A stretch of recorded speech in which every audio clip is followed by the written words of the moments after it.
Hello दोस्तों, एक बार फिर से स्वागत है आपके अपने चैनल मैथमेटिक्स क्लासेस में। तो आज हम लोग फिर से एक नए सब्जेक्ट बायोलॉजी का, जो आप लोग का एग्ज़ाम नहीं हुआ है, और बायोलॉजी सब्जेक्ट का ऑफिशियल मॉडल पेपर आज कंप्लीट ऑब्जेक्टिव सॉल्यूशंस करवाऊंगा। और इसमें 70 क्वेश्चन है, 70/70 का क्वेश्चन का आज कंप्लीट एक्सप्लानेशन सॉल्यूशन होगा। तो आप लोग क्लास में बने रहिए और क्लास को देखिए। आपने हिस्ट्री की क्लास को बहुत ज़्यादा सपोर्ट किया है, प्यार किया है, ठीक उसी प्रकार से आप लोग बायोलॉजी का कीजिए। और जितना हो सकता है हम लोग अपनी तरफ से बेस्ट देंगे आप लोग को, समझे। तो चलिए क्लास को आज स्टार्ट करते हैं और ऑब्जेक्टिव क्वेश्चंस का सॉल्यूशन देखते हैं बायोलॉजी सब्जेक्ट का। देखिए पहला क्वेश्चन क्या कह रहा है कि ऑपरेंट मॉडल का प्रदर्शित करता है। मतलब ऑपरेंट मॉडल जो है, क्वेश्चन नंबर फर्स्ट क्या कह रहा है कि ऑपरेंट मॉडल जो है वो किस पर प्रदर्शित करता है। तो आप लोग जानते हैं कि ऑपरेंट मॉडल जो है वो जीन नियम पर करता है। किस पर करता है जी? जीन नियम पर करता है। तो इसका सही आंसर हो जाएगा आंसर नंबर बी, जीन नियम पर। किस पर? जीन नियम पर। इसका सही आंसर हो जाएगा बी। क्वेश्चन नंबर फर्स्ट का आंसर सही हो जाएगा बी। चलिए आगे चलते हैं। यहाँ देखिए इंग्लिश में भी है, इंग्लिश में भी पढ़ सकते हैं आप। दूसरा नंबर क्वेश्चन क्या कह रहा है, निम्नलिखित में से कौन नर युग्मक से संयोजन करके भ्रूण पोषण बनाता है, भ्रूणपोष बनाता है। क्या इनके में से कौन नर युग्मक से संयोजन करके कौन भ्रूण भ्रूणपोष बनाता है। तो चलिए इसका सही आंसर हो जाएगा द्वितीयक केंद्र। कौन? द्वितीयक केंद्र। तो इसका सही आंसर हो जाएगा सी। दो का आंसर हो जाएगा सी। चलिए आगे चलते हैं। जीवाश्म सामान्यतः पाए जाते हैं। क्या क्वेश्चन कह दिया कि जीवाश्म फॉसिल जो है वो जनरली कहाँ पाए जाते हैं। Fossils are generally found in. जीवाश्म जो है सामान्यतः कहाँ पाए जाते हैं। तो आप जानते हैं कि जीवाश्म जो होते हैं वो तलछटी चट्टानों में पाए जाते हैं। कहाँ? तलछटी चट्टानों से। कौन सा? Sedimentary rocks. आप जानते हैं सेडिमेंट तलछटी जीवाश्म मतलब तलछटी से ट्रांस मतलब वो हो गया, वो रॉक्स होंगे जिसमें मतलब कि धूल कण मिट्टी पे मिट्टी वो सब लगा रहेगा। तो अब जानते हैं कि वहीं से सेडिमेंट्स सेडिमेंट्स समझते हैं, और वहीं से क्या फॉसिल्स का निर्माण होगा जीवाश्म का। इसलिए जीवाश्म जो पाया जाएगा वो तलछटी चट्टान में पाया जाएगा। इसका सही आंसर हो जाएगा 3 नंबर का ए। चलिए आगे चलते हैं। तो क्या है? ओकाजाकी टुकड़े किस दौरान बनते हैं। कौन सा टुकड़े? ओकाजाकी टुकड़े किस दौरान बनते हैं। During which process Okazaki fragments are synthesised. मतलब ओकाजाकी टुकड़े जो है किस दौरान बनते हैं बताइए। इसका सही आंसर हो जाएगा बी और सी दोनों। यानी कि डीएनए के पश्चामी गुणसूत्र से और डीएनए के असंतत असंतत द्विगुण के समय। इसका सही आंसर हो जाएगा बी और सी दोनों। सही आंसर हो जाएगा डी। यानी कि 4 का सही आंसर हो जाएगा आपका डी। 4 का सही आंसर हो जाएगा डी। यानी कि डीएनए के पश्चामी गुणसूत्र से और डीएनए के असंतत द्विगुण के समय। इसका सही आंसर हो जाएगा 4 का आंसर डी। चलिए आगे चलते हैं। मनुष्य के एंटीबॉडीज बनते हैं। क्या बोल दिया? एंटीबॉडीज। आप लोग जानते हैं कि एंटीबॉडीज मतलब क्या होता है बताइए। हम यहाँ पे डिस्कस करते हैं कि एंटीबॉडी क्या होता है। क्वेश्चन को बाद में देखेंगे, पहले एंटीबॉडी क्या होता है। आप देखिए आपकी बॉडीज़ में, आपकी जो बॉडी है इस बॉडी में एक एंटीबॉडी नामक कुछ होते हैं। एंटीबॉडी एंटीबॉडी होता क्या है बेसिकली? एंटीबॉडी वो चीज़ होते हैं जिससे आपके शरीर में कोई वायरस, या आपका शरीर है मान के चलिए, यहाँ पे किसी वायरस का, जैसे कोरोना वायरस, कोरोना का तो नाम नहीं लेना चाहिए, कोरोना वायरस इंटर किया, तो इस वायरस से लड़ने की जो क्षमता होती है वो एंटीवायरस या एंटीबॉडीज़ ही बनाती है, जो ब्लड में पाए जाते हैं आपके, समझे। तो एंटीबॉडीज ही होते हैं कि एंटीवायरस को या फिर वायरस से लड़ के मारने की क्षमता, सॉरी, मारने की मतलब कि वो उसी को मार को भगाने का काम करता है एंटीबॉडीज। तो तो क्वेश्चंस क्या कर दिया कि क्वेश्चंस कह रहा है कि मनुष्य के एंटीबॉडीज बने होते हैं। किस में बने होते हैं बताइए। ये बने होते हैं एस्पिराइड एवं लाइपोप्रोटीन में। तो इसका सही आंसर हो जाएगा बी और सी दोनों। तो आंसर नंबर इसका हो जाएगा डी। मनुष्य के एंटीबॉडीज कहाँ पाए जाते हैं? एस्टेरॉयड एवं लाइपोप्रोटीन में। चलिए आगे चलते हैं। इसमें कौन सा जलीय पौधा नहीं है। क्या बोल दिया कि इनमें से कौन सा जलीय पौधा नहीं है। कौन सा पौधा? जलीय पौधा है, यानी कि वो पौधा बताना है जो जल में नहीं पाया जाता है। Which one is not hydrophobic plant. आप जानते हैं कि जो जल से प्रेम करता है उसको हाइड्रोफोबिक कहते हैं, समझे। यानी कि जो जल में रहेंगे हाइड्रोफोबिक, समझे। तो which of the following not a hydrophobic plant. तो बताइए क्या होगा। ये होगा अकासिया। क्या चीज़? अकासिया। इसका सही आंसर हो जाएगा आंसर नंबर ए अकासिया। अकासिया जो है वो जलीय पौधा नहीं है। हाइड्रिला जैसे हो गया, ट्रापा हो गया और नीला। हाइड्रिला देखिएगा हरा हरा पौधा आएगा कुछ इस प्रकार से, समझे, जल में। तो ये सब हाइड्रिला हो गया, ट्रापा हो गया और नीला हो गया। तो ये सब हो जाएगा आपका जलीय पौधा, यानी कि hydrophobic plants, but not a hydrophobic plant. तो अकासिया हो जाएगा नॉट ए हाइड्रोफोबिक प्लांट। इसका सही आंसर हो जाएगा ए। चलिए आगे चलते हैं। टर्नस सिंड्रोम के टर्नस सिंड्रोम में गुणसूत्र की संख्या कितनी होती है बताइए। क्या क्वेश्चन कर दिया कि टर्नस सिंड्रोम किसमें? टर्नस सिंड्रोम में गुणसूत्र की संख्या होती है which of the number of chromosome in Turner syndrome. चलिए बताइए कितना होता है 45। कितना होता है 45। इसका सही आंसर हो जाएगा आंसर नंबर बी। 7 का आंसर हो जाएगा बी। 45 संख्या टर्नर सिंड्रोम के गुणसूत्र में 45 गुणसूत्र पाए जाते हैं। समझे 45 गुणसूत्र पाए जाते हैं। चलिए आगे चलते हैं। अफीम प्राप्त होता है। अफीम का सेवन कौन कौन करता है जी कमेंट करके बताइए। अफीम जानते हैं अफीम क्या होता है। व्हाट इज अफीम। अफीम क्या होता है एक नशीली पदार्थ होता है। जैसे कोई दारू पीता है ना तो दारू की तरह ही नहीं होता है। बेसिकली दारू हुआ एक नशीली पदार्थ है। तो अफीम का सेवन कोई कहता है जैसे गांजा वो हो गया अफीम। समझे तो अफीम का प्राप्त कहाँ से होता है। अफीम कहाँ से प्राप्त होता है ये बताइए। तो अफीम कहाँ से प्राप्त है पेपेवर सोमिनिफेरम से। इसका सही आंसर हो जाएगा आंसर नंबर डी पेपोवर सोमिनिफेरम से। तो इसका सही आंसर हो जाएगा डी 8 का डी। चलिए आगे चलते हैं। बीटा इसको बी नहीं पढ़ना है या बी भी पढ़ सकते हैं बी लिम्फोसाइट या फिर बीटा। इसको बीटा पढ़िए आप लोग। बीटा लिम्फोसाइट्स क्या बीटा लिम्फोसाइट्स निर्माण होता है बताइए कि बीटा लिम्फोसाइट्स जो हो कहाँ पर निर्माण होता है वो कहाँ होता है बताइए। अस्थि मज्जा में कहाँ अस्थि मज्जा में। इसका सही आंसर होगा डी बोन मेरो। कहाँ बोन मेरो अस्थि मज्जा। इसका सही आंसर होगा डी यानी कि 9 का आंसर होगा आपका डी। बीटा लिम्फोसाइट से फिर बी लिम्फोसाइट का निर्माण होता है आपका अस्थि मज्जा में। इसका सही आंसर हो जाएगा आंसर नंबर डी। चलिए आगे चलते हैं। मनुष्य में प्लाज्मोडियम की संक्रमण अवस्था कौन सी होती है बताइए। मनुष्य में प्लाज्मोडियम कौन सा प्लाज्मोडियम की संक्रमण अवस्था कौन सी होती है विच इन्फेक्टेड स्टेज। कौन सा infected stage of Plasmodium occurs in human. चलिए बताइए कौन सा एस्प्रोजाइट। इसका सही आंसर हो जाएगा आंसर नंबर ए। सही जवाब दिए हैं आप लोग। 10 का आंसर हो जाएगा ए एस्प्रोजाइट। क्या चीज़ एस्प्रोजाइट। एस्प्रोजाइट में जो होता है वो इन्फेक्टेड स्टेज होता है किसका प्लाज्मोडियम का। सवाल इसी वजह से होता है कि एस्प्रोजाइट किसका इन्फेक्टेड स्टेज या फिर किसका संक्रमण अवस्था है तो क्या हो जाएगा प्लाज्मोडियम। इसका सही आंसर हो जाएगा आंसर नंबर ए। चलिए आगे चलते हैं। उल्टा क्वेश्चन भी पूछ सकता है। टी आई प्लाज्मिड निम्नलिखित में से किससे प्राप्त होता है। क्वेश्चन क्या कहा बताइए। टी आई प्लाज्मिड निम्नलिखित में से किससे प्राप्त होता है। किससे प्राप्त होता है एग्रोबैक्टीरियम ट्यूमेफेसियंसी। इसका सही आंसर हो जाएगा आंसर नंबर ए। 11 का सही आंसर हो जाएगा आंसर नंबर ए। चलिए आगे चलते हैं। 12 क्राइजीन किस फसल को बॉल क्रीम से बचाता है। क्या चीज़ क्वेश्चन कहा है कि क्राइजीन जो है वो किस फसल को बॉल क्रीमी से बचाता है। बॉल क्रीमी कोई वायरस होगा या कीटाणु होगा। वो क्राइजीन जो है कौन सा जीन क्राइजीन जो है वो किस फसल को बॉलीक्रीन से बॉल क्रीमी से बचाता है। तो किस वो फसल का नाम बताना आपको। तो कौन सा फसल है चाय यानी कि चाय में जो है वो क्राइजीन जो है उससे बॉल क्रीमी से बचाता है किस फसल को चाय को। तो इसका सही आंसर हो जाएगा आंसर नंबर बी। तो 12 का आंसर हो जाएगा बी। चलिए आगे चलते हैं। समापन कोड है कौन सा कोड समापन कोड बताइए। समापन code which of the following is समापन कोड या टर्मिनेशन कोड जो खत्म करने वाला है बताइए। इसका UAA इसका फुल फॉर्म क्या होता है आप लोग देख लीजिएगा क्योंकि गलती बताना तो जरूरी नहीं है। इसका फुल फॉर्म आप लोग देख लीजिएगा। 13 का सही आंसर हो जाएगा आंसर नंबर सी। 13 का सही आंसर हो जाएगा आंसर नंबर सी। UAA को समापन कोड या फिर टर्मिनेटिंग कोडन कहा जाता है सभी। चलिए आगे चलते हैं। DNA द्विकुंडलीन होती है क्या चीज़ DNA जो द्विकुंडलीन होता है बताइए। DNA द्विकुंडलीन होता है यानी कि DNA डबल हेलिक्स इज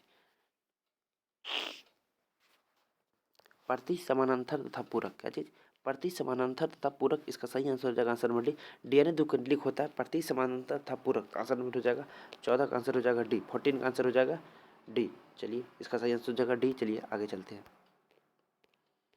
अंडाणु की कोशिका द्रव्य में कौन सी संरचना नहीं होती है। क्या चीज़ कहिए कि अंडाणु जो होता है ना उस अंडाणु के कोशिका द्रव्य में क्या चीज़ कोशिका द्रव्य में अंडाणु के कोशिका द्रव्य में क्या चीज़ अंडाणु के कोशिका द्रव्य में कौन सी संरचना नहीं होती। Which of the following structure is not a अंडाणु कोशिका द्रव्य या फिर सेल लिक्विड। चलिए बताइए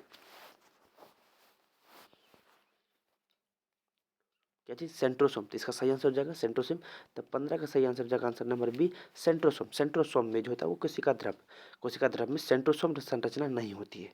अंडाणु के कोशिका द्रव्य में सेंट्रोसोम संरचना नहीं होती है समझिए। चलिए इसका सही आंसर हो जाएगा बी। चलिए आगे चलते हैं। इंग्लिश में देख लीजिए। विच organelle is not present in cytoplasm of ovum. किसमें ओवम। तो इसका हो जाएगा सेंट्रोसोम। तो इसका सही आंसर हो जाएगा आंसर नंबर बी। चलिए आगे चलते हैं। प्रतिलेखन की क्रिया में कौन सा से एंजाइम की आवश्यकता होती है। प्रतिलेखन की क्रिया में कौन सी क्रिया में प्रतिलेखन क्रिया which enzyme is required to process of transcription. Transcription या फिर प्रतिलेखन समझे। स्क्रिप्शन, डिस्क्रिप्शंस यहीं से बना है सब शब्द। या फिर ट्रांसक्रिप्शंस, प्रतिलेखन की क्रिया में कौन सा एंजाइम की आवश्यकता नहीं होती है, बताइए। आरएनए पॉलीमर्स, समझे। आरएनए पॉलीमर्स, इसका सही आंसर हो जाएगा आंसर नंबर ए। तो 16 का आंसर हो जाएगा ए, आरएनए पॉलीमर्स, समझे। आरएनए पॉलीमर्स 16 का आंसर हो जाएगा ए, इसका सही आंसर हो जाएगा A, answer number A. RNA polymers जो होता है वो प्रतिलेखन क्रिया के जो एंजाइम्स होते हैं उसमें आवश्यकता होती है। चलिए आगे चलते हैं। कीट तथा पक्षियों के पंख कहलाते हैं, बताइए। कीट और पक्षी जो है उसका पंख को क्या कहते हैं, बताइए। वो समजात अंग होते हैं। अब जानते हैं कीट और जो पक्षी होते हैं ये दोनों which of the insects, insect और बर्ड के जो विंग ऑफ यानी पंख, इंसेक्ट एंड बर्ड यानी कि कीट और पक्षी के कहलाते हैं समजात अंग। दोनों के अंग जो होते हैं समजात अंग, मतलब एक अंग समान दिखना, समजात अंग। इसका सही आंसर हो जाएगा आंसर नंबर बी, 17 का आंसर हो जाएगा बी। चलिए आगे चलते हैं। रिलैक्सिन का स्राव होता है, रिलैक्सिन जानते हैं, रिलैक्सिन रिलैक्सिन रिलैक्सिन का स्राव होता है, कहाँ से होता है बताइए। वो रिलैक्सिन से, रिलैक्सिन नहीं समझना, ये रिलैक्सिन आपके बॉडीज में होते हैं, समझे। रिलैक्सिन इज सेक्रेटेड बाय, वो कहाँ से सेक्रेट होता है, उसका स्राव कहाँ से होता है, वो निकलता है कहाँ से, उसका ओरिजिनेटेड प्लेस। या फिर आप सेक्रेटेड को कर सकते हैं कि ओरिजिनेटेड प्लेस। कौन सा प्लेस, ओरिजिनेटेड प्लेस, यानी उसका स्राव कहाँ से, उसको निकल कहाँ से रहा, समझे, ये बताना है। 18 नंबर का आंसर, रिलैक्सिन का स्राव कहाँ से होता है बताइए। तो वो कहाँ से, कॉर्पस ल्यूटियम से, कहाँ से, कॉर्पस ल्यूटियम से, समझे। इसका सही आंसर हो जाएगा answer number D, corpus luteum से। 18 का आंसर हो जाएगा, 18 का आंसर हो जाएगा डी। चलिए आगे चलते हैं। आज थोड़ा गला में कुछ प्रॉब्लम है, आवाज़ को थोड़ा आप लोग मेंटेन कर लीजिएगा आज के लिए। 19वां क्वेश्चन क्या होगा, शुष्क अनुक्रमण में कौन सा अग्रणी है, मतलब कौन सा आगे है। विच वन इज पॉइनर इन ए जगजर्स, मतलब कि शुष्क अनुक्रमण में कौन सा अग्रणी है, कौन सा आगे है, बताइए। लाइकेन, कौन, लाइकेन। इसका सही आंसर हो जाएगा आंसर नंबर ए, लाइकेन। एक क्वेश्चन पूछते हैं आप लोग से हम लाइकेन के बारे में, किसके बारे में, लाइकेन के बारे में। लाइकेन क्या होता है, लाइकेन उस पौधा का नाम बताना जिसमें लिटमस पत्र का बनता है। कौन कौन लिटमस पत्र के बारे में जानते हैं, बताइए। लिटमस पत्र क्या होता है, आप जानते हैं कि ये एसिड और बेस, एसिड और बेस को ये टेस्ट करने के लिए इस पत्र को यूज करते हैं कि कौन सा ये कोई भी मैटर जो है वो एसिड है या फिर बेस है, उनका हम लोग पता कराते हैं लिटमस पत्र से। और लिटमस पत्र लाइकेन नामक पदार्थ पौधा से ही बनता है। लाइकेन एक पौधे का नाम है, इसी पौधे से लिटमस पत्र बनता है। और लिटमस पत्र एसिड और बेस का पहचान करने के लिए हम जानते हैं, समझे। ये सूचक हो गया लिटमस पत्र, ओके। चलिए समझ गए, लाइकेन से क्या बनता है, लिटमस पत्र। और लिटमस पत्र क्या होता है, एसिड और बेस का ये सूचक होता है, इंडिकेटर होता है बेसिकली, समझे। चलिए आगे चलते हैं। निम्नलिखित में जल का भारी धातु प्रदूषक होता है, बताइए। निम्नलिखित में जल का भारी धातु प्रदूषक होता है, बताइए। Which of the following is heavy metal water pollutions, यानी कि वाटर पॉल्यूशन जो है उसमें भारी, उसमें सबसे ज़्यादा, समझे, हैवी जो भारी होगा वो कौन सा धातु होगा, बताइए। किस धातु का मात्रा सबसे अधिक होगा, क्वेश्चन ये कह रहा है। कौन सा, आर्सेनिक। किसकी मात्रा बढ़ जाती है, आर्सेनिक जो मेटल है, जो आर्सेनिक धातु है उसका मात्रा बढ़ जाने से पानी या फिर जल प्रदूषक हो जाता है, समझे। जल जो पॉल्यूशन, जो वाटर पॉल्यूशन होते हैं ये आर्सेनिक की वजह से ही होते हैं। क्वेश्चन ऐसा भी पूछ सकता है कि आर्सेनिक की वजह से किस कौन सा प्रदूषित होता है, वायु प्रदूषण, जल प्रदूषण, समझे। तो क्या हो जाएगा, जल प्रदूषण, यानी कि जल जो प्रदूषण होते हैं, जो वाटर पॉल्यूशन होते हैं वो आर्सेनिक की वजह से होते हैं। इसका सही आंसर हो जाएगा 20 का सही आंसर, आंसर नंबर बी। चलिए आगे चलते हैं। अंडोत्सर्ग होता है, अंडोत्सर्ग या फिर ovulation is taken in place, यानी कि किस प्लेस में ओव्यूलेशन होता है, अंडोत्सर्ग, यानी कि अंड का जो होता है ना वो उत्सर्जन किस क्षेत्र में होता है, कितना दिन में होता है, किस टेक प्लेस में होता है, कितना दिन में होता है या फिर किस स्थान में होता है, ये बताना आपको। अंडाशय में और लगभग 14वें दिन, ये टाइम हो गया कितने दिन में, 14वें दिन। और अंडाशय में ये प्लेस हो गया आपको कितना दिन में होता है, 14वें दिन में होते हैं 14 डेज में। और 14 डे नहीं 14th यानी कि 14वां दिन में होता है। और ये अंडाशय में, किस प्लेस में, अंडाशय में होता है। इसका सही आंसर हो जाएगा डी नंबर, बी और सी दोनों। तो इसका सही आंसर हो जाएगा डी, बी और सी दोनों। ये क्वेश्चन देखिए करंट अफेयर से भी रिलेटेड है कि रणथंभौर राष्ट्रीय उद्यान कहाँ है, या ज्योग्राफी से कर दीजिए, समझे, या फिर अपना ईवीएस या इकोलॉजी चैप्टर से कर दीजिए, या फिर आप इसको करंट अफेयर्स का क्वेश्चन भी समझ सकते हैं, समझे। तो क्वेश्चन क्या देखिए, रणथंभौर राष्ट्रीय उद्यान कहाँ स्थित है, बताइए। रणथंभौर राष्ट्रीय उद्यान कहाँ था, गुजरात में। कहाँ है, गुजरात में। 22 का आंसर सही हो जाएगा गुजरात, कहाँ, 22 का आंसर हो जाएगा सी नंबर, गुजरात। इसका सही आंसर हो जाएगा। चलिए आगे चलते हैं। मनुष्य का लिंग गुणसूत्र है। ये क्वेश्चंस बहुत सारे आपको यूट्यूबर जितने भी सर हैं बहुत गलत बताएंगे, लेकिन क्वेश्चंस के हिसाब से क्वेश्चंस इतना तुच्छ सा है, लेकिन ये क्वेश्चंस कहना क्या चाह रहा है, इस क्वेश्चंस के भावना को, ये भाषा को पढ़िए। क्या कह रहा है, मनुष्य में लिंग गुणसूत्र होते हैं, मनुष्य में लिंग गुणसूत्र होते हैं। अब जब मनुष्य कह दिया तो मनुष्य कहने का मतलब मेल और फीमेल दोनों हो जाएगा, मेल और फीमेल दोनों हो जाएगा। आप लोग जानते हैं मेल में होता है एक्स वाई और फीमेल में होता है जी एक्स एक्स, या फिर ये एक बार देख लीजिएगा, मेल में होता है एक्स वाई और फीमेल में होता है एक्स वाई, एक्स एक्स और वाई वाई, एक्स वाई। तो ये क्वेश्चन क्या होता है कि मनुष्य, तो मनुष्य कहने का मतलब होता है जी ह्यूमन।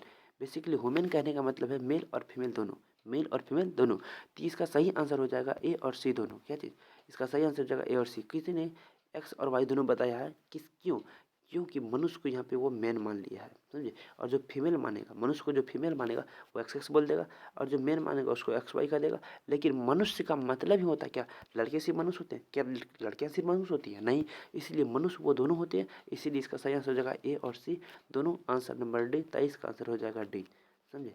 सही का आंसर हो जाएगा डी। चलिए आगे चलते हैं। भ्रमणशील अनुवांशिक पदार्थ है, भ्रमणशील यानी कि the mobile, mobile genetic element is, mobile genetic यानी कि भ्रमणशील, समझे। मोबाइल जेनेटिक एलिमेंट्स या फिर भ्रमणशील अनुवांशिक पदार्थ है, उस पदार्थ का नाम बताना है जो भ्रमणशील अनुवांशिक होते हैं, समझे। जेनेटिकल होते हैं लेकिन वो मोबाइल होते हैं या फिर भ्रमणशील होते हैं, इसका हिंदी हो गया। तो बताइए क्या चीज, ट्रांसपोषण। इसका सही आंसर हो जाएगा आंसर नंबर बी, ट्रांसपोषण। तो 24 का आंसर हो जाएगा बी, 24 का आंसर हो जाएगा बी। चलिए आगे चलते हैं। अगला क्वेश्चन क्या कह रहा है, पेरीपेट से संयोजक कड़ी है। क्या चीज, पेरीपेट संयोजक कड़ी है, बताइए। पेरीपेट संयोजक कड़ी है, बताइए इसका सही आंसर। तो 25 का सही आंसर जाएगा आंसर नंबर ए, आर्थ्रोपोडा तथा एनिलिडा के बीच। क्या चीज, पेरीपेट्स जो संयोजक कड़ी है, यानी पेरीपेट्स जो कड़ी होते हैं किस किस के बीच होते हैं, आर्थ्रोपोडा और एनिलिडा के बीच, समझे। आर्थ्रोपोडा एक अलग आपका क्लासिफिकेशन से और एनिलिडा एक अलग, दोनों के बीच में होता है पेरीपेट्स। क्या चीज, पेरीपेट्स। इसका सही आंसर जाएगा आंसर नंबर ए। चलिए आगे चलते हैं।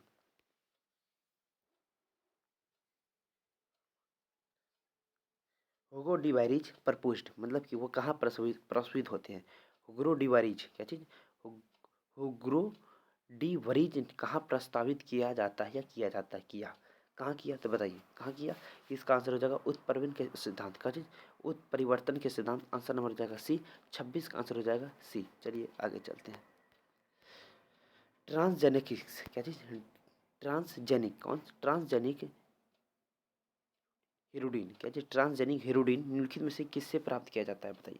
ट्रांसजेनिक हीरोडिन निम्नलिखित में से किससे प्राप्त किया जाता है, बताइए।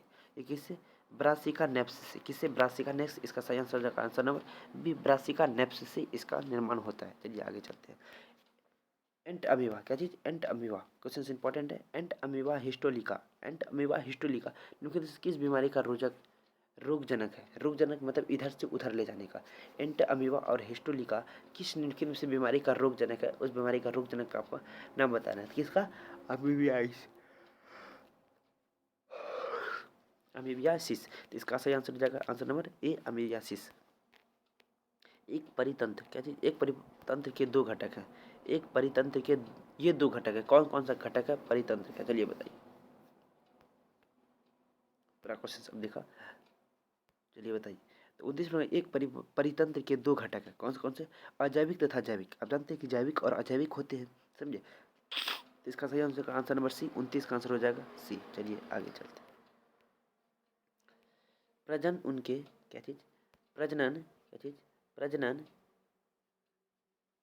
जिसमें युग्मक विलयन नहीं होता है वो क्या कहलाता है। Reproduction which dot do not या फिर does not involve gametic union is called, बताइए उसको क्या कहते हैं। उसको कहते हैं द्विनिषेचन। क्या जी, द्विनिषेचन। इसका सही आंसर हो जाएगा आंसर नंबर डी। चलिए आगे चलते हैं।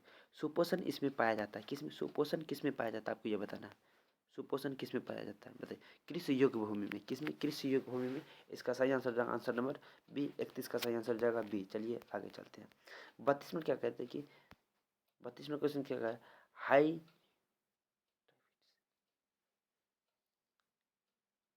हाइब्रिड, क्या चीज, हाइब्रिड क्रॉस। क्या चीज, हाइब्रिड क्रॉस में फेनोटाइप एफ टू फेनोटाइप जो था वो किस अनुपात में होता है। ये क्वेश्चन भी आई है, एग्जाम में पूछ भी सकता है कि हाइब्रिड क्रॉस में F2 फेनोटाइप का अनुपात बताना था।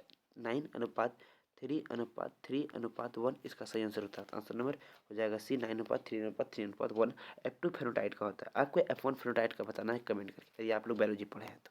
चलिए 33 नंबर क्वेश्चन क्या है? किस पौधे का जड़ नए पौधे को जन्म देता है? किस पौधे का जड़ जो है वो नए पौधे को जन्म देता है, बताइए।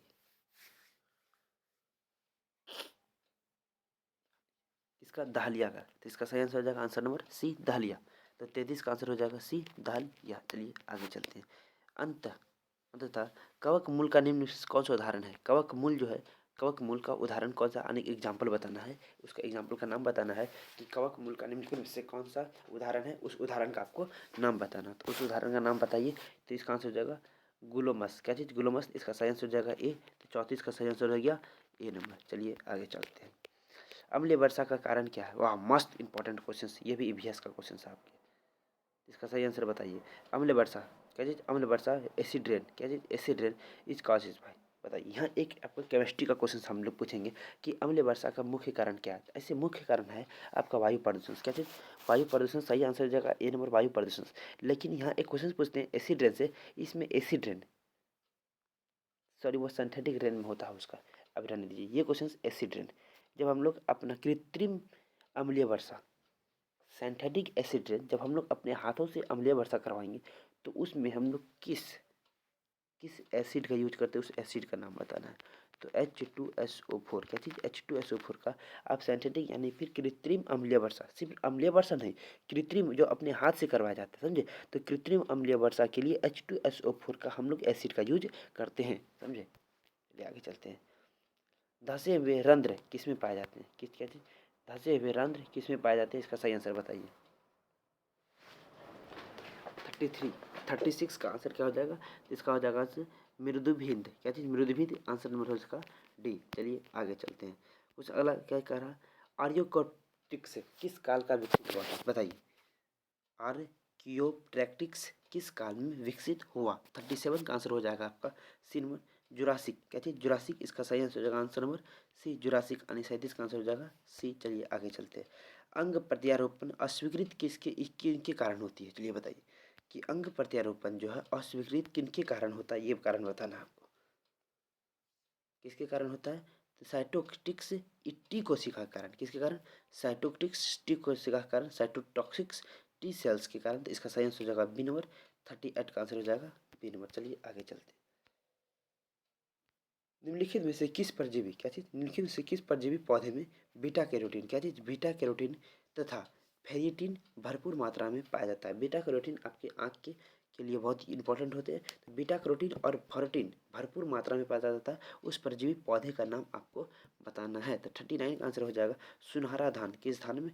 सुनहरा धान। तो इसका सही आंसर हो जाएगा आंसर नंबर ए। चलिए आगे चलते हैं।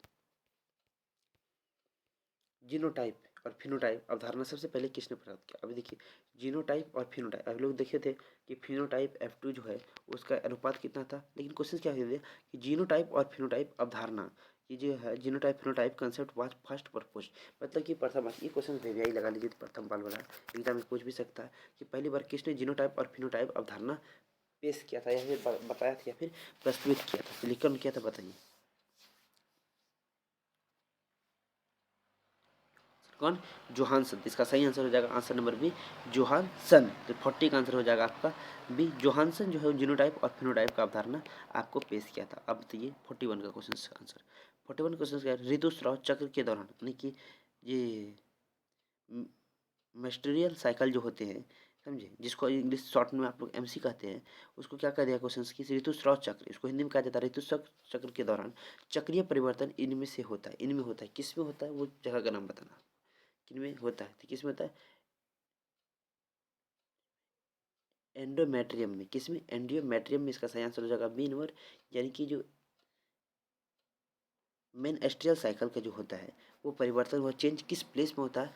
तो एंडोमेट्रियम में। तो इसका सही आंसर हो जाएगा आंसर नंबर बी। चलिए आगे चलते हैं। एमिनियोसेंटेटिस जो है, एमिनियोसेंटेटिस द्वारा किसका विश्लेषण किया जाता है? किसका विश्लेषण एमिनियोसेंटेटिस के द्वारा होता है, बताइए। इसका सही आंसर हो जाएगा एमनियोटिक द्रव। क्या चीज? एमनियोटिक द्रव, इसका सही आंसर हो जाएगा आंसर नंबर सी। चलिए आगे चलते हैं। आप क्वेश्चन क्या था? हाँ, हृदय का विकास होता है, बताइए कि हृदय का जो विकास होता है वो कहाँ होता है, बताइए। हृदय का विकास आप लोग हृदय कैसे बनाते होंगे? ये वाला हृदय, ये वाला हृदय बायोलॉजी में नहीं चलता है। आप लोग को हम हृदय बनाना सिखा देते हैं। देखिए एक रफ एरिया में पहले ऐसे करेंगे,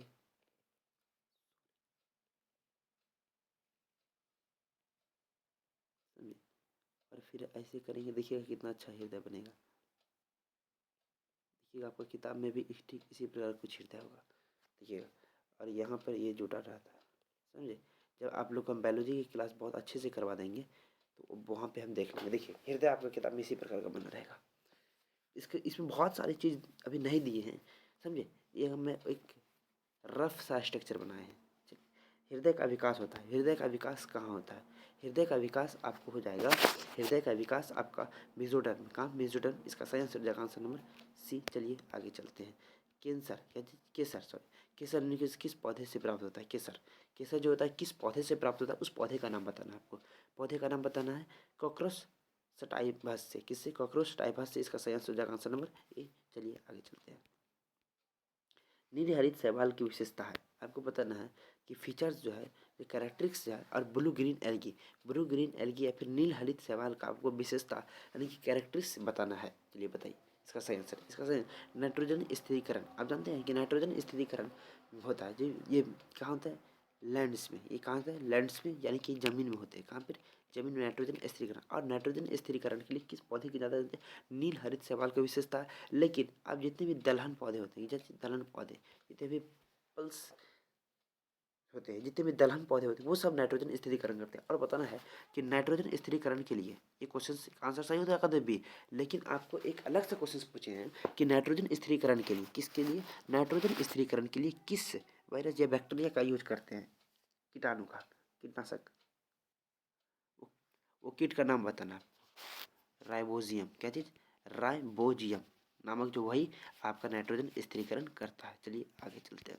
इंसुलिन का आणविक संरचना की खोज किसने किया था? बताइए, इंपॉर्टेंट सा क्वेश्चन है कि इंसुलिन जो है उसका आणविक रचना की खोज किसने किया था? सेंगर। कौन? सेंगर, इसका सही आंसर हो जाएगा बी नंबर। आपको बताना है कि पीएच स्केल, यहाँ भी कुछ क्वेश्चन है कि पीएच स्केल का खोज किसने किया था? तो आप जानते हैं कि पीएच स्केल का खोज सोरेनसन ने किया था। कौन? सोरेनसन। और सेंगर किया था आपको इंसुलिन का आणविक संरचना। पीएच स्केल का खोज सोरेनसन ने किए थे, लेकिन सेंगर इंसुलिन की आणविक संरचना का खोज किया था। चलिए आगे चलते हैं। प्रेरित गर्भपात, कौन सा प्रेरित गर्भपात, जिसको हम बोल बोल के करते हैं इंड्यूस्ड एविटॉन, सॉरी।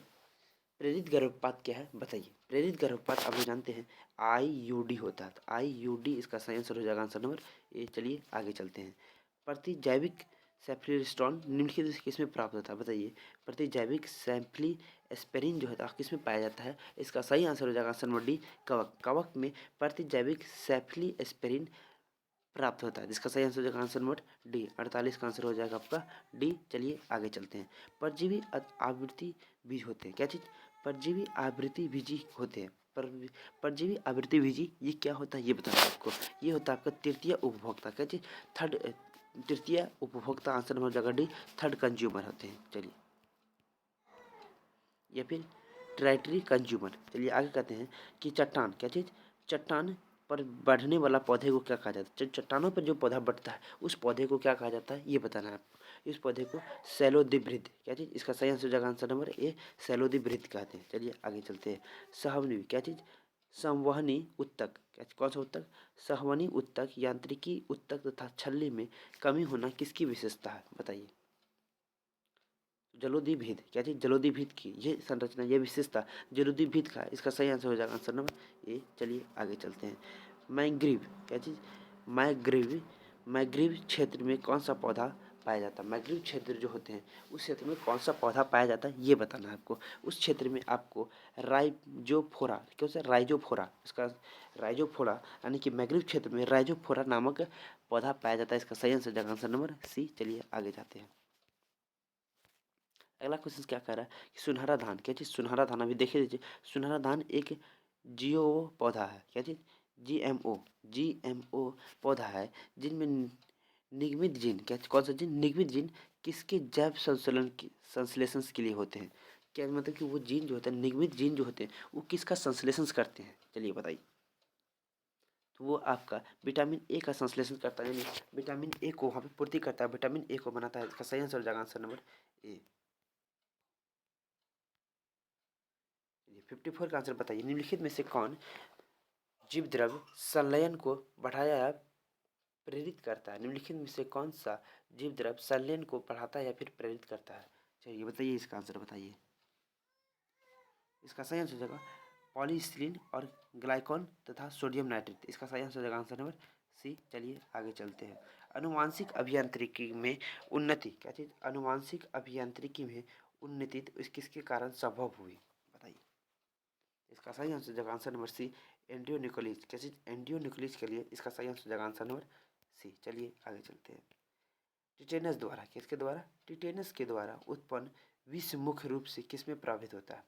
टिटेनस द्वारा उत्पन्न विश्व मुख्य रूप से किसमें प्रभावित होता है? तो 56 का आंसर हो जाएगा आंसर नंबर सी, स्वक्षेविक मांसपेशियां। आंसर नंबर हो जाएगा सी, समझे। चलिए आगे चलते हैं।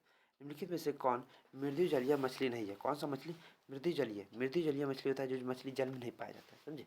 सॉरी, जो जल में पाया जाता है लेकिन मृदु यानी कि सॉफ्ट है, क्या चीज, जैसे fresh water, not a fresh water, fresh water में नहीं पाया जाता है, बताइए। सैलोमन, क्या चीज, सैलोमन मछली जो होते हैं वो मृदु जल में नहीं पाए जाते, यानी कि फ्रेश वाटर में वो नहीं पाया जाता। तो इसका आंसर हो जाएगा आंसर नंबर डी। ये क्वेश्चन भी आई लगा लीजिए आप। लोही नस्ल आपको बताना है। ये लोही नस्ल जो है वो क्या है? वो भेड़ की नस्ल है। किसका नस्ल है? वो भेड़ का नस्ल, यानी कि भेड़ के जो होते हैं उसमें जो नस्ल होते हैं, तो ये भेड़ में एक नस्ल होते हैं जिसको कहते हैं लोही। तो इसलिए क्वेश्चन पूछा है कि लोही नस्ल किस किस मतलब जानवर का नस्ल है? तो भेड़ का। इसका सही आंसर हो जाएगा आंसर नंबर सी। चलिए आगे चलते हैं। क्वेश्चन देखिए 59 नंबर क्वेश्चन क्या है, शीशा युक्त और सिल्वर पेंट के रंगहीन होने का कारण क्या है? शीशा युक्त और सिल्वर पेंट जब दोनों को मिलाएंगे, शीशा युक्त और सिल्वर पेंट का रंगहीन होने का, नहीं कलरलेस होने का क्या कारण है? कारण आपको बताना है। ये कारण है हाइड्रोजन सल्फाइड कारण, एच, हाइड्रोजन सल्फाइड। किस कारण? Hydrogen sulphide. इसका सही आंसर हो जाएगा आंसर नंबर डी। चलिए आगे चलते हैं। 60 क्वेश्चन में कि मृदु जल में BOD का स्तर इससे अधिक नहीं होना चाहिए। किससे अधिक नहीं होता? मृदु जल में जो है BOD का स्तर इससे अधिक नहीं होना चाहिए, बताइए। 5 ppm से अधिक नहीं होना चाहिए, 5 ppm से अधिक नहीं होना चाहिए। इसका सही आंसर हो जाएगा आंसर नंबर ए। चलिए क्लास को आगे बढ़ाते हैं। सर्वाधिक प्रसिद्ध नाइट्रोजन अस्थिकरण जीवाणु है। ये क्वेश्चन देखिए अभी हम आप लोग को बता दिए हैं कि सर्वाधिक प्रसिद्ध नाइट्रोजन अस्थिकरण, अभी नाइट्रोजन अस्थिकरण जो जीवाणु जो थे उसका नाम बताना आपको। नाइट्रोजोकस। इसका सही आंसर हो जाएगा आंसर नंबर बी, राइबोजेम। तो इसका सही आंसर हो जाएगा आंसर नंबर बी। 63 का हो जाएगा बी। चलिए 62 का, HIV हमला करता है, क्या चीज़, HIV जो हमला करता है वो किस पर करता है? तो मददगार टी कोशिका पर, टी सेल जो होते हैं उसी पे करते हैं। इसका सही आंसर हो जाएगा आंसर नंबर बी। चलिए आगे चलते हैं। महिलाओं द्वारा उपयोग की जाने वाली मौखिक, क्या चीज़, महिलाओं द्वारा उपयोग की जाने वाली मौखिक गर्भ निरोधक गोलियां जन्म नियंत्रण में कैसे मदद करती है? यानी जब आप लोग मतलब कि जब महिला लोग मौखिक गर्भ निरोधक गोलियां जब खाती है, जो प्रेग्नेंट नहीं होती है, वो जन्म नियंत्रण में वो कैसे मदद करती है? वो गोली कैसे काम करता है? क्वेश्चन ये पूछ रहा है। ये क्या करता है? बेसिकली वो गोली करता क्या है शरीर में, ये बताना है आपको। वो क्या करता है? वो अंडोत्सर्ग को बाधित करता है, मतलब कि शरीर में जो एग फॉर्मेशन ही नहीं होने देता है, समझे। ये शरीर में एग फॉर्मेशन को नहीं होता, वो उसको मार देता है, जिसके कारण जो लड़कियां होती है वो प्रेग्नेंट नहीं हो पाती। इसका सही आंसर हो जाएगा आंसर नंबर बी। चलिए आगे चलते हैं। 64 का आंसर बताइए कि एमनियोसाइटिस द्वारा विकासशील भ्रूण में निम्नलिखित में से किसका पता नहीं चल पाता है, बताइए। किसका पता नहीं चल जाता? तो पीलिया। किसका? पीलिया। इसका सही आंसर हो जाएगा आंसर नंबर डी। चलिए आगे चलते हैं। 65 NIF जीन्स संबंधित है। NIF जो है वह जीन्स किससे संबंधित है ये बताना आपको। तो NIF जीन्स वो किससे संबंधित है ये बताइए। तो NIF जीन्स जो है वो किससे संबंधित है बताइए, जल्दी कमेंट कीजिए। तो वो आपका संबंधित है नाइट्रोजन स्थिरीकरण से। NIF जीन्स, NIF जीन्स जो है वो नाइट्रोजन स्थिरीकरण से संबंधित है। इसका सही आंसर हो जाएगा आंसर नंबर सी। चलिए आगे चलते हैं। अब अगला क्वेश्चन बताइए कि अनुवांशिक अभियंत्रण में प्रतिबंधक एंजाइम्स का उपयोग किया जाता है। किस एंजाइम्स का हम लोग उपयोग करते हैं? किसका करते हैं? केवल जीवाणु DNA के लिए। किसका? DNA के लिए। इसका सही आंसर नंबर बी। चलिए आगे चलते हैं। मृदुभिद पौधे की पत्तियों की विशेषता है। अभी तुरंत पढ़े थे मृदुभिद के बारे में। तो मृदुभिद पौधे की जो विशेषता, उस पौधे का आपको विशेषता बताना है कि उस पौधे में क्या विशेषता होता है। 67 नंबर का आंसर हो जाएगा आपका भारी छल्ली। क्या चीज? भारी छल्ली इसका सही आंसर हो जाएगा, आंसर नंबर सी। चलिए आगे चलते हैं। एक झील में प्लवक पादप प्लवक बहुतायत में इसमें उगते हैं। कौन सी चीज उगता है? चलिए बताइए। इसका सही आंसर हो जाएगा आंसर नंबर ए, लिम्नोटिक जोन में। क्या चीज़? लिम्नोटिक जोन में। तो 68 का आंसर हो जाएगा आंसर नंबर ए। चलिए आगे। युग्मक कभी, क्या चीज़ क्वेश्चन पूछा है 69 नंबर, युग्मक कभी संकर नहीं होते हैं या फिर हाइब्रिड नहीं होता है। गैमेट्स आर नेवर हाइब्रिड्स इस स्टेटमेंट ऑफ, यानी कि क्वेश्चन जो है युग्मक कभी संकर नहीं होते हैं, जो गैमेट्स होते हैं वो कभी हाइब्रिड नहीं होगा, ये कथन किसने दिया? इस कथन को कौन सा नियम फॉलो करता है ये बताइए। ये कौन? पृथक्करण के नियम के द्वारा। कौन सा नियम? यानी कि लॉ ऑफ सेग्रेशंस के नियम का, यानी कि पृथक्करण या फिर डिफ्रेंसिएशंस। डिफ्रेंसिएशन शब्द यहाँ यूज नहीं कर सकते। पृथक्करण यानी कि डिफ्रेंशिएट करना। तो पृथक्करण के नियम के अनुसार युग्मक कभी संकर नहीं हो सकते। ये क्वेश्चन वीवीआई लगा लीजिए, क्वेश्चन एग्जाम में आने की चांस है, समझे। युग्मक कभी संकर नहीं हो सकते। इसका सही आंसर आंसर नंबर सी। चलिए आगे चलते। लास्ट क्वेश्चन है आपके मॉडल पेपर का। निम्नलिखित में से कौन सा क्रॉस, जो क्रॉस है 3.1 वो फिनोटिपिक अनुपात को दर्शाता है। फिनोटिपिक अनुपात को, जिसका आंसर सही आंसर हो जाएगा बी नंबर ए। फिर छोटा ए छोटा बी छोटे बी क्रॉस बड़ा ए छोटा बी छोटा बी, ये होता है 3:1 का क्रॉस। इसको कहते हैं फिनोटिपिक अनुपात, समझे। तो इसका चलिए आज का क्वेश्चन यहाँ पे समाप्त हुआ। आपको यहाँ देखिए शॉर्ट आंसर्स नहीं करवाया जा सकता, अब टाइम बहुत कम है। अब हम लोग 10th क्लास के लिए बहुत कुछ करना है, इसीलिए तो अभी तक के लिए चलिए ओके बाय। आप लोग अपना पढ़ाई दीजिए और अगला एग्जाम्स आपका एग्जाम्स है कल केमिस्ट्री का। किसका? केमिस्ट्री का। और केमिस्ट्री देख के आइए, और केमिस्ट्री देख के आने के बाद आप लोग बायोलॉजी देखिएगा, समझे। आप लोग का आई होप अभी तक एग्जाम्स बहुत अच्छा गया। मैथ और फिजिक्स का एग्जाम हो चुका है आप लोग का। आप लोग अच्छे से दीजिए, कोई दिक्कत नहीं है, कोई परेशानी नहीं है। एग्जाम में क्वेश्चन हाल में बना के आइएगा, खाली आप लोग पढ़ के जाइए और दिमाग शांत करके एग्ज़ाम दीजिए, समझे। एग्ज़ाम्स को देना है और नंबर तो आ सकता है, कोई दिक्कत नहीं है। बिहार बोर्ड है, क्वेश्चंस का एग्ज़ाम में नंबर आएगा ही आएगा। क्वेश्चंस आउट नहीं होना है, नहीं हुआ है, नहीं होगा ही, समझे। क्वेश्चंस आउट नहीं हुआ है, आप लोग उसके पीछे दिमाग नहीं लगाना, एकदम फ्रेश माइंड से जाना है, एग्जाम दे करके आ जाना है, समझे। और नेगेटिव कमेंट्स वाले से दूर रहना है। जो नेगेटिव बातें बताते हैं, अरे यार तेरा रिजल्ट नहीं होगा, ये नहीं होगा, वो नहीं होगा, या देखो क्वेश्चन आउट हो गया, उससे आप लोग को दूर रहना है। और वो जाओ यार भाड़ में, तुम उसको नहीं लेना देना है, समझे। आप लोग को एग्जाम्स अच्छे मन से देना है। तो चलिए आज के लिए यहीं तक, और अपना पढ़िए, और महिला अन्नदाता बच्चा को थोड़ा आप लोग केयर कीजिए। चलिए तो आज का वीडियो यहीं तक। Okay, good night. ओके, आप जब मेरा वीडियो देखिए तब।